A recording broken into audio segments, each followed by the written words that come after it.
Hi, Catherine. Hey Nathan, thank you so much for coming. Is this the deck you wrote me about? Yes, so I just moved back home this past year from college. I'm living at my parents' house. I noticed that this beam under our deck has fallen and it seems like a pretty dangerous thing.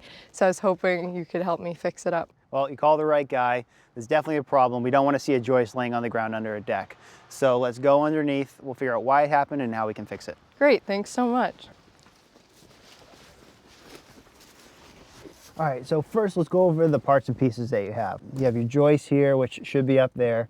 You have your rim joist on the end, and also you have a ledger board attached to the house. And on top of all of that, you have your pressure treated decking. Got it. And one thing that's missing is actually a hanger that should be holding the end of this joist up. And you actually see that this hanger completely rotted out and the other ones aren't far behind it. Do you guys use this as your main entrance? Yes, we do, and it gets quite slippery in the winter. So do you guys use a lot of salt? Yes. There's your problem right there. The salt's very corrosive. It actually rotted right through your hanger and the fasteners. All your nails are gone except for this one that were going down into your joist. Well, my dad did take a pretty bad fall, so I would like to keep salting if that's possible. It is a necessary evil. I have some alternatives for salting, but first let's get this joist back up into place. I'll go grab some tools and we'll get started. Okay, great. So we don't need too many tools in order to get that joist back up underneath. You have a 2x8 joist, so there's two different hangers you could use. This is for 2x8 and 2x10 joists. Gotcha. And this one is for 2x6 and 2x8 joists. So we might as well use the larger of the two. A couple different ways that you could fasten it back to your ledger. We could use these loose hot tip galvy nails. We could hit them in with a hammer, or we could use this palm nailer in a tight spot. One thing I like to do is use screws. These are great. These are structural screws and they're galvanized, and these are also great for a tight spot. And since I do a lot of decks, I actually purchased a gun that shoots a galvanized fastener right into the hanger. Makes it really quick and easy to do. Okay, so which method are we using? Well, let's do a little bit of a combination. We'll use the large hanger. We can screw it to the ledger board, and then we'll use the gun to toenail the hanger on. Okay. Sound good? Sounds good. Let's do it. All right. So to get started, I actually want to get this joist out of the way.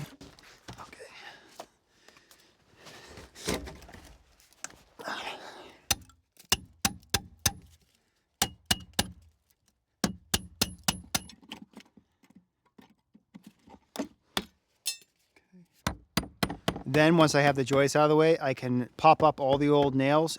From the top side, you can pull them off with the framing hammer. Got it. All right, move on to the next one.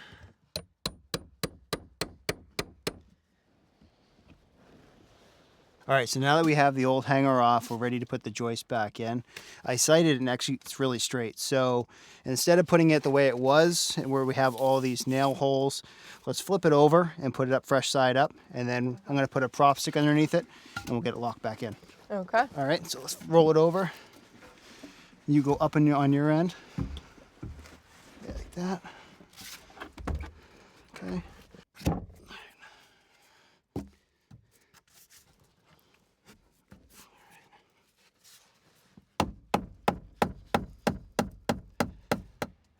All right, now that I have the prop stick underneath, I'm gonna put a few screws in the joist to hold it in place until we get the hanger in.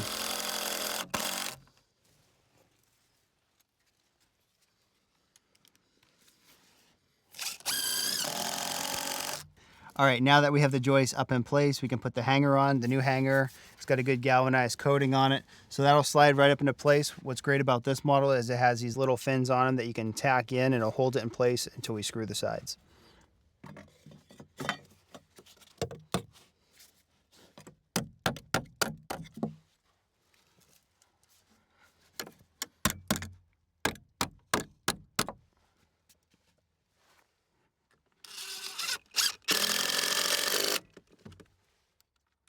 All right, so now we're ready to nail it up. So you can see there's a little bit of a tip. You just want to put that inside that hole right there and then hold firmly and pull the trigger.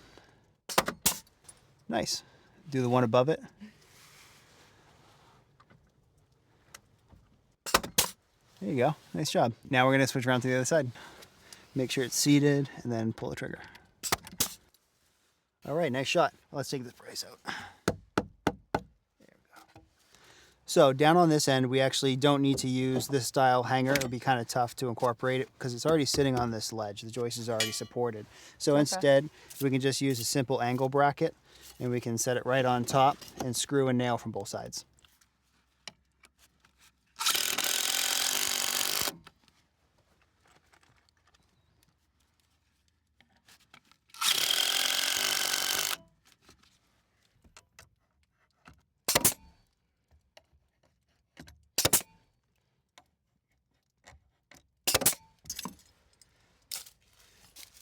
Looking clean on your side? Yep. All right, we can slide another one up, tack it in place. We'll screw it and then nail from the sides. Thank you. No problem. Just don't hit my finger.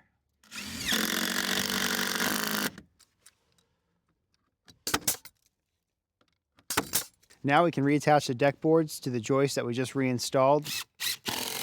These screws are 2 inches and they have a ceramic coating, so they'll help prevent the rust. There you go. Nice. All right, Catherine, you're all set. Thank you so much. Feels great. Yeah, it's definitely a lot sturdier.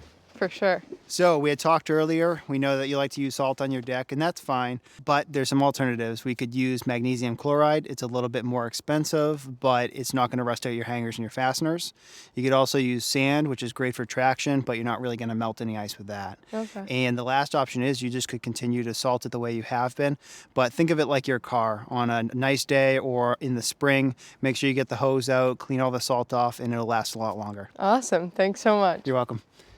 All right, Nice getting job. after it in that snowstorm, huh? Had to. It's a safety issue. You know, we can't just leave that joist hanging down there. Yeah, and so obviously that was a couple months ago when it was still snowing. Yeah, that was a while ago. Right now is when people should be getting outside, getting under their decks, and checking on their hangers and their fasteners. Yeah, see if anything's loose and getting tightened up. Yeah. Right. So swap it out. You spent a little bit of time talking about proper nails, screws, and such Yep. for her. Yeah, you know, it's important to use the right hanger and the right fastener. Exactly, and you want to make sure that the fastener is rated, as you said, for the material.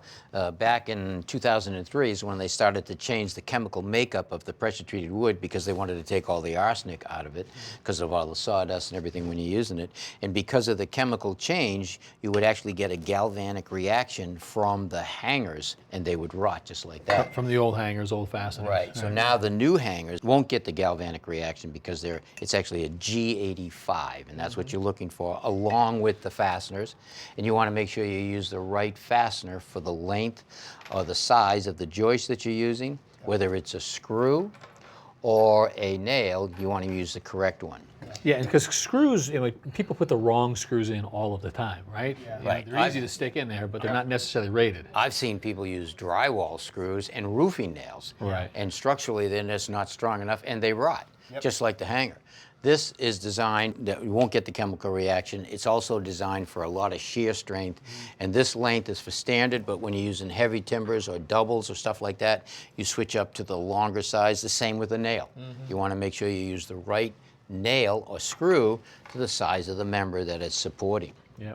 Well, you can see why people put it off. I mean, it's no fun working underneath there, Yes. and getting sort of the old rotted ones off is not always easy. It's not easy. It takes some time. That's why I like the screws. You know, if someone gets underneath there, they're not really able to drive all these nails. They can get in there with a gun and send them home. Yeah, anybody can pull the trigger. So now these are the hangers that I've used because I've had situations where I can't get the old hanger off. I always try to get them off, but I couldn't get them off. Take a hanger like this. It's extra wide, and it's called for old work where the old joist would maybe 1 3/4 inches wider. You need a wider hanger, but this is also used for engineered lumber. And what the nice thing about it is they slip right over the old hanger. You don't have to take it off. But you want to make sure that you nail through every hole. Properly rated hangers and fasteners, and you're off to the races.